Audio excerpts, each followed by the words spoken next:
action, let's go. 추억 건물을 찾으러. Oke, dalam materi kali ini kita akan membahas mengenai studi kasus PT Tomoda Mobil Indonesia, analisis SWOT, dan pendekatan digital marketing. Oke, untuk daftar isi atau pembahasan yang akan kita bahas pada materi ini, yang pertama ada analisa atau analisis SWOT, yang kedua strategi peningkatan penjualan, yang ketiga ada pendekatan digital marketing, dan yang terakhir ada kesimpulan. Oke, pembahasan yang pertama analisis SWOT. Analisis SWOT PT Tomoda Mobil Indonesia. Yang pertama ada strength, kekuatan, di mana dalam strength kekuatan kita akan membahas ada 3 poin. Yang pertama pengalaman pasar. Sudah beroperasi di Indonesia selama lebih dari 50 tahun sehingga memiliki brand awareness dan kepercayaan yang tinggi di pasar. Yang kedua ada produk andal. Kijang Hanafa dikenal sebagai mobil keluarga dengan kapasitas besar yang sesuai dengan kebutuhan keluarga Indonesia. Yang ketiga infrastruktur bengkel resmi. Nah, adanya bengkel resmi yang memungkinkan layanan purna jual dan perawatan kendaraan. Oke, selanjutnya ada opportunities atau peluang. Yang pertama mobil listrik EV. Tren pasar bergerak ke arah mobil listrik yang lebih hemat energi dan ramah lingkungan. Yang kedua segmen pasar baru. Peluang untuk masuk ke segmen anak muda dan keluarga kecil dengan mobil hemat bahan bakar atau EV. Yang ketiga digital marketing. Dengan memanfaatkan pemasaran digital yang lebih efektif dan hemat biaya untuk meningkatkan brand awareness. Yang keempat ada ekspansi geografis. Ada peluang untuk membuka cabang di provinsi lain atau di kota-kota kecil yang belum tergarap. Selanjutnya ada threats atau ancaman, di mana ada 3 poin yang akan kita bahas. Yang pertama ada persaingan ketat. Kompetitor seperti Honda, Suzuki, dan Daihatsu agresif dalam memasuki pasar EV dan mobil hemat bahan bakar. Yang kedua ada perubahan tren konsumen.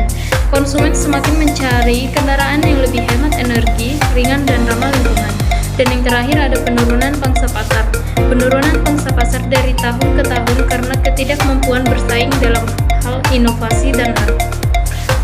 Oke, selanjutnya pembahasan yang kedua ada strategi peningkatan penjualan. Dalam strategi peningkatan penjualan kita akan membahas 4 poin. Yang pertama ada diversifikasi produk. Pengembangan mobil listrik EV memasuki pasar EV dengan model baru yang lebih efisien dan ramah lingkungan. Nah, ini penting untuk bersaing langsung dengan para pesaing yang agresif di segmen ini. Mobil kecil untuk keluarga muda dan segmen anak muda memperkenalkan mobil kecil 4 seater yang hemat bahan bakar, berdesain modern, dan terjangkau bagi pasar anak muda serta keluarga kecil. Oke, poin yang kedua ada perbaikan produk yang ada. Nah, perbaikan Kijang Hanafa yang mengatasi masalah sistem injeksi pada Kijang Hanafa dengan cepat untuk meningkatkan kembali kepercayaan pelanggan, yaitu dengan memberikan insentif untuk perbaikan di bengkel resmi seperti perpanjangan garansi atau diskon servis. Yang selanjutnya ada upgrade teknologi bahan bakar. Fokus pada peningkatan efisiensi bahan bakar atau beralih ke hybrid untuk Kijang Hanafa agar lebih kompetitif dalam hal konsumsi energi. Selanjutnya poin yang ketiga ada ekspansi geografis, yaitu memperluas jaringan call penjualan dan servis ke kota-kota tingkat 2 dan 3 di seluruh Indonesia, di mana permintaan mobil keluarga masih tinggi, tetapi kompetisi belum terlalu ketat. Bekerja sama dengan dealer lokal atau menggunakan sistem franchise untuk memperluas jangkauan tanpa perlu investasi besar dalam pembangunan infrastruktur. Oke, selanjutnya pembahasan yang ketiga ada pendekatan digital marketing untuk meningkatkan brand awareness dan penjualan. Oke, di sini ada 5 poin penting yang akan kita bahas. Yang pertama yaitu optimalisasi ke media sosial. Nah, kita harus memanfaatkan platform seperti Instagram, YouTube, dan TikTok untuk menargetkan pasar muda dengan menggunakan konten visual yang menarik seperti video ulasan mobil, fitur unik, dan kampanye testimoni dari pelanggan yang puas. Selanjutnya dengan influencer marketing. Kita menggandeng influencer otomotif atau keluarga muda untuk mempromosikan produk baru seperti EV atau mobil hemat bahan bakar 4 seater. Oke, poin yang kedua, Search Engine Optimization atau SEO dan SEM. SEO ya tingkatan website perusahaan dengan konten informatif yang menonjolkan keunggulan produk, testimoni pelanggan, serta tips-tips terkait penggunaan mobil hemat bahan bakar atau EV. Search Engine Marketing atau SEM, yaitu dengan menjalankan kampanye iklan Google Ads yang menargetkan kata kunci terkait mobil keluarga, EV, atau mobil hemat energi untuk menjangkau calon pembeli yang sedang riset online. Poin yang ketiga ada email dan SMS marketing, database pelanggan. Kita harus mengirimkan penawaran eksklusif, promo, diskon, dan pemberitahuan model terbaru kepada pelanggan lama melalui email dan SMS. Pastikan juga untuk menginformasikan tentang perbaikan masalah injeksi Kijang Anava dan memperkenalkan produk baru. Yang kedua, personalized offers. Segmentasikan database pelanggan berdasarkan jenis mobil yang mereka miliki dan buat penawaran khusus yang relevan bagi mereka, misalnya untuk upgrade ke model. Oke, poin yang kedua, Search Engine Optimization atau SEO dan SEM. SEO ya tingkatan website perusahaan dengan konten informatif yang menonjolkan keunggulan produk, testimoni pelanggan, serta tips-tips terkait penggunaan mobil hemat bahan bakar atau EV. Search Engine Marketing atau SEM, yaitu dengan menjalankan kampanye iklan Google Ads yang menargetkan kata kunci terkait mobil keluarga, EV, atau mobil hemat energi untuk menjangkau calon pembeli yang sedang riset online.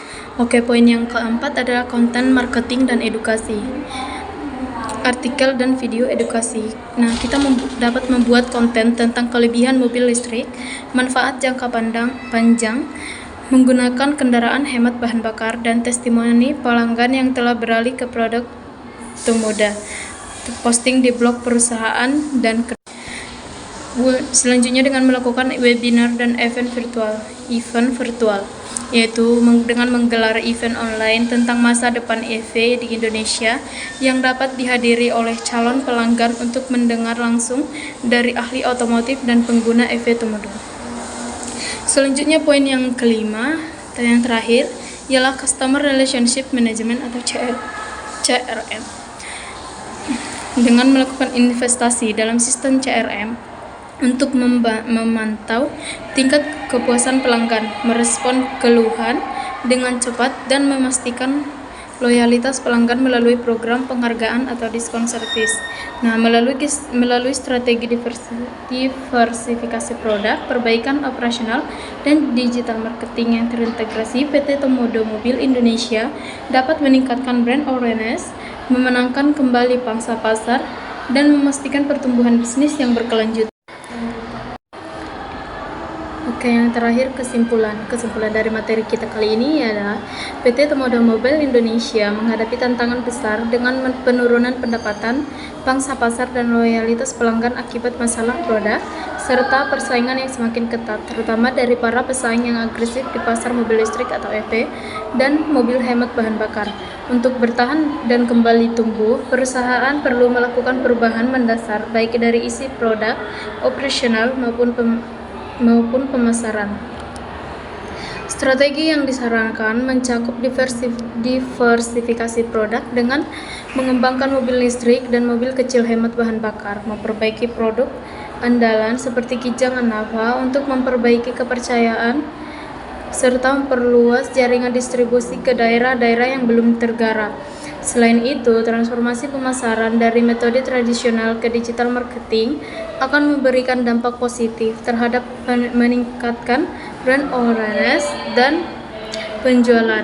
Nah, langkah-langkah seperti optimalisasi media sosial, SEO atau SEM, influencer marketing, serta penggunaan CRM akan lebih efektif dan efisien dalam menjangkau target pasar yang lebih luas, terutama kalangan muda dan keluarga kecil, dengan fokus pada inovasi produk, peningkatan layanan pelanggan, serta pendekatan digital yang kuat. PT Tomoda Mobil Indonesia dapat memperbaiki posisinya di pasar dan memastikan pertumbuhan yang berkelanjutan di masa mendatang. Sekian materi pembahasan yang saya bahas kali ini. Terima kasih.